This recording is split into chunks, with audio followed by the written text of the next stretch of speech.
Bismillahirrahmanirrahim. Assalamualaikum warahmatullahi wabarakatuh. Perkenalkan, nama saya Nisa Nahdiatus Soliha dari Program Studi Pendidikan Bahasa dan Sastra Indonesia, Fakultas Keguruan dan Ilmu Pendidikan Universitas Kuningan.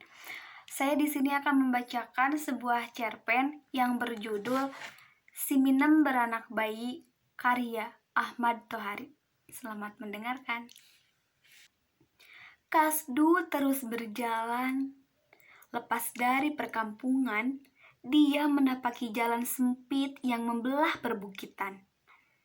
Kiri kanan jalan adalah tebing dengan cadasnya yang kering renyah berbongkah-bongkah. Kala musim hujan, jalan itu adalah sebuah kali yang mengalirkan air dengan deras dari puncak bukit. Air yang jatuh meluncur dari atas menggerus tanah, sehingga jalan itu makin lama makin dalam. Akar-akaran menggantung pada tebing jalan itu, menggapai-gapai seperti cakar-cakar mati yang ingin meraih tanah.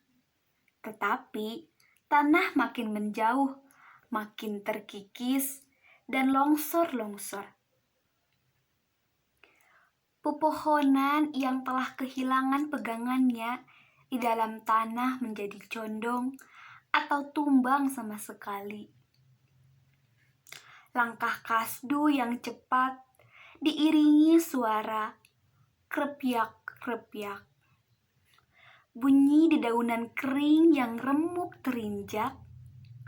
Matahari yang sudah hampir 4 bulan memanggang perbukitan itu naik hampir mencapai pucuk langit. Permainannya mengakibatkan kayu-kayu menjadi layu dan kering. Pelepah-pelepah pisang runduk, amparan ilalang menggelabu. Rumput-rumput menyimpan tetes air terakhir dalam akar mereka di dalam tanah. Di bawah matahari, wajah Kasdu kelihatan makin keras. Alis mata menyembunyikan sorot yang berat. Wajah Kasdu memperlihatkan bekas-bekas tampaan yang pahit. Dia kelihatan begitu tua, padahal tahun hidupnya belum mencapai jumlah 20. Perbukitan di kiri kanan Kasdu adalah tumpukan besar cadas dan batu-batu kapur. Perdu yang mengering serta ilalang bergerombolan di sana-sini, atau tonggak dan kayu mati mencuat, membuat kesan kerontang makin membulat. Ada beberapa anak laki-laki berkulit kering dan kelabu mengumpulkan sisa dahan dan ranting buat kayu bakar. Beberapa anak yang lain sedang menggali tanah yang membatu, mencari sisa-sisa ubi gadung. Rasa haus mulai menggigit tenggorokan Kasdu. Dia baru sadar sejak pagi hari perutnya belum diisi apapun. Kasdu ingat di depan sana, di bawah sebatang pohon angsana yang besar, ada mata air yang jernih. Dia akan menghilangkan rasa dahaganya di sana. Langkahnya dipercepat. Di depan ceruk tanah yang biasa menampung mata air itu, Kasdu berdiri bisu. Tak ada air barang setetes. Ceruk itu penuh dengan daun angsana yang kering.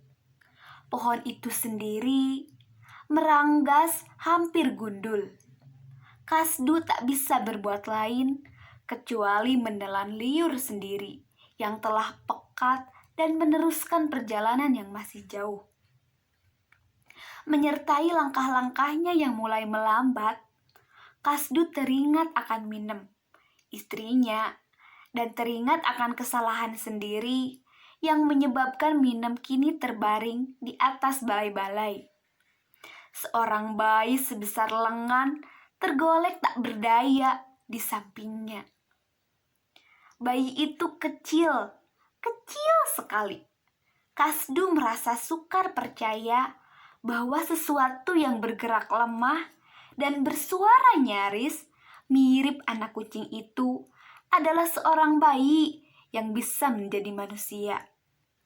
Lebih sulit diterima oleh akal Kasdu bahwa bayi kecil itu tidak lain darah dagingnya sendiri.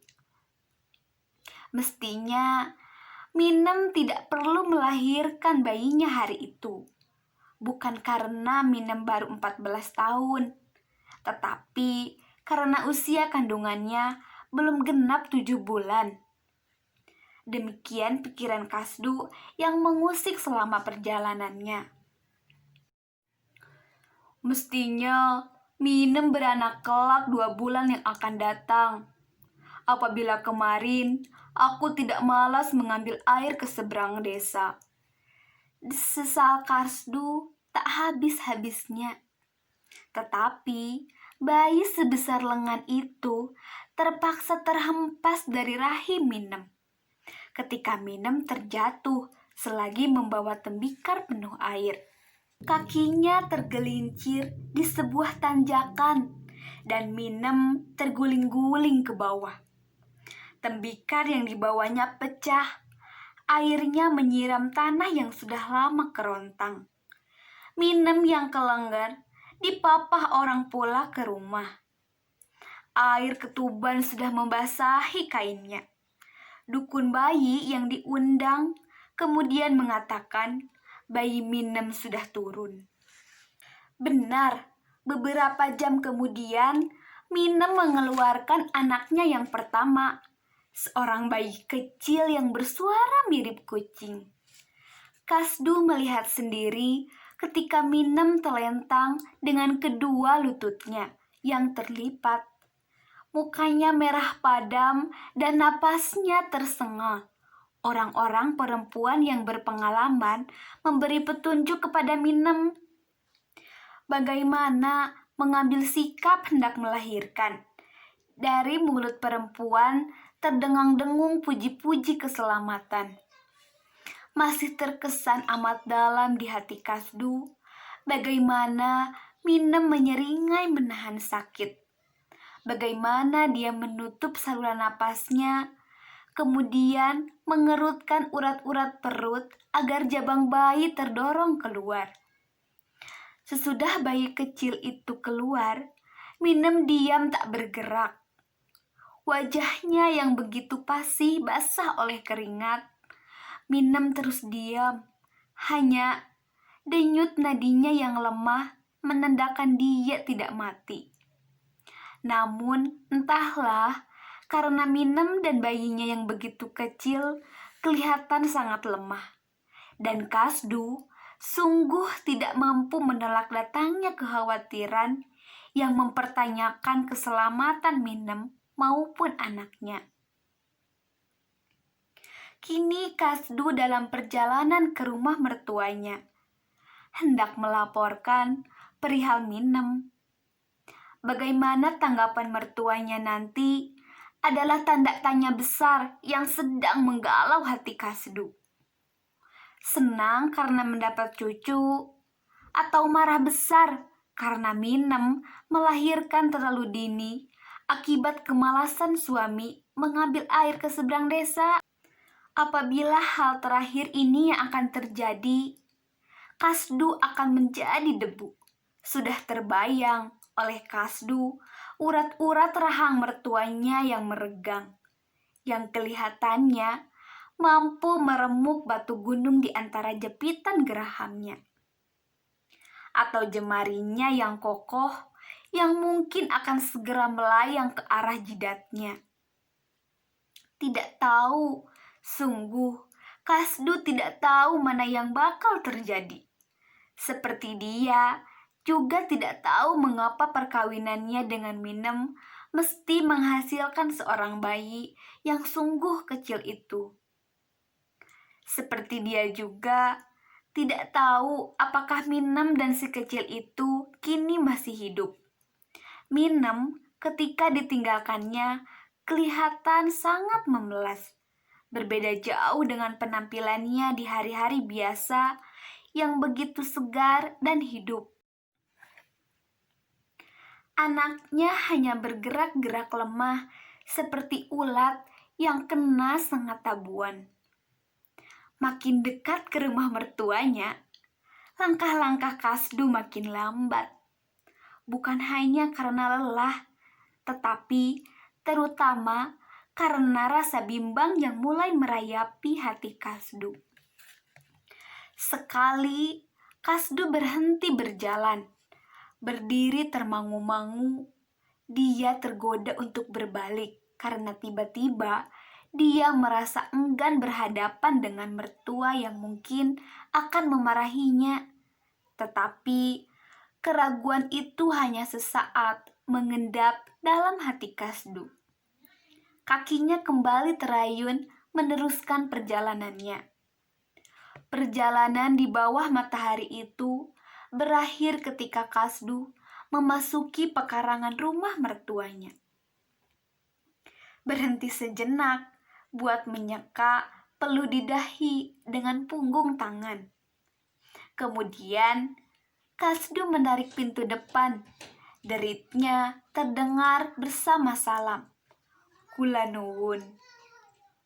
Tanpa menunggu siapapun Kasdu duduk. Dia ingin meredakan napas, namun jantungnya malah berdenyut lebih cepat. Dan Kasdu gagal menyembunyikan kagetnya ketika mertuanya muncul. Mertua perempuan menyusul sambil membopong bayi yang masih merah. "Loh, kamu datang?" sambut mertua laki-laki. "Sendiri, tidak bersama Minem," sambung mertua perempuan. "Ya, Ma, saya datang sendiri," jawab Kasdu. Bibirnya bergetar. Kebimbangan yang muncul di wajahnya sempat tersimak oleh mertua perempuan. "He, kau sangat pucat, Kasdu. Kau sakit?" "Tidak, Ma. Aku cuma haus." "Tunggu, aku ambil air untukmu." Sesudah minum segelas air, Kasdu masih pucat. Sikapnya canggung dan gamang. Mertua laki-laki merasa perlu bertanya agak keras. "Apa tujuanmu datang kemari? Ada urusan penting?" "Ya, penting, Pak." "Apabila penting, mengapa kau celala-celili begitu?" "Anu, Pak, Minem." "Bagaimana si Minem?" ujar mertua perempuan memburu. "Minem sakit." "Tidak, Ma. Minem melahirkan. Minem sudah melahirkan." Dengan rasa tak menentu, Kasdu menunggu tanggapan kedua orang mertuanya. Dilihatnya bagaimana suami istri itu saling berpandangan dengan mulut terbuka. Beberapa saat lamanya, keadaan mereka tetap demikian. Akhirnya, mertua perempuan memutar badannya. "Wah, Kang, kau menjadi seorang kakek, dan aku menjadi nenek." Dan mertua laki-laki kurang terkesan oleh kata-kata istrinya. "Nanti dulu, Kasdu, si Minem sudah beranak?" "Benar, Pak. Nanti dulu, apa yang dikeluarkannya?" "Ya bayi, Pak," jawab Kasdu lugu. "Soalnya istriku baru melahirkan kemarin dulu. Dia, istriku itu, sudah berusia 29 tahun, jadi layak melahirkan seorang bayi. Sedangkan si Minem masih seorang bocah. Betulkah seorang bocah mengeluarkan bocah lagi? Astaga, aku belum percaya Minem melahirkan bayi. Jangan-jangan cuma daging atau telur." "Betul, Minem beranak bayi. Memang sangat kecil karena belum lagi 7 bulan masa kandungannya," kata Kasdu mulai dengan kata-kata yang lancar. Bayi kecil itu perempuan. Mertua perempuan menarik tangan suaminya, bisik-bisiknya terdengar oleh Kasdu. Kau jangan banyak omong, Kang. Kau lupa, Minem sendiri dilahirkan ketika aku juga baru berusia 14 tahun. Ya, toh aku masih tetap merasa heran. Bukan hanya perempuan dewasa, melainkan juga perempuan yang masih bocah bisa melahirkan seorang bayi. Entahlah, boleh jadi mertua laki-laki itu sungguh-sungguh merasa heran. Tetapi pada saat yang sama, dia tersenyum karena bulan depan akan ada hajat lagi di rumahnya. Kali ini Minah, adik Minem yang berusia 12 tahun, akan memperoleh suami. Anak-anakku memang laris, kata mertua laki-laki itu dalam hati. Bangga dia. Terima kasih. Wassalamualaikum warahmatullahi wabarakatuh.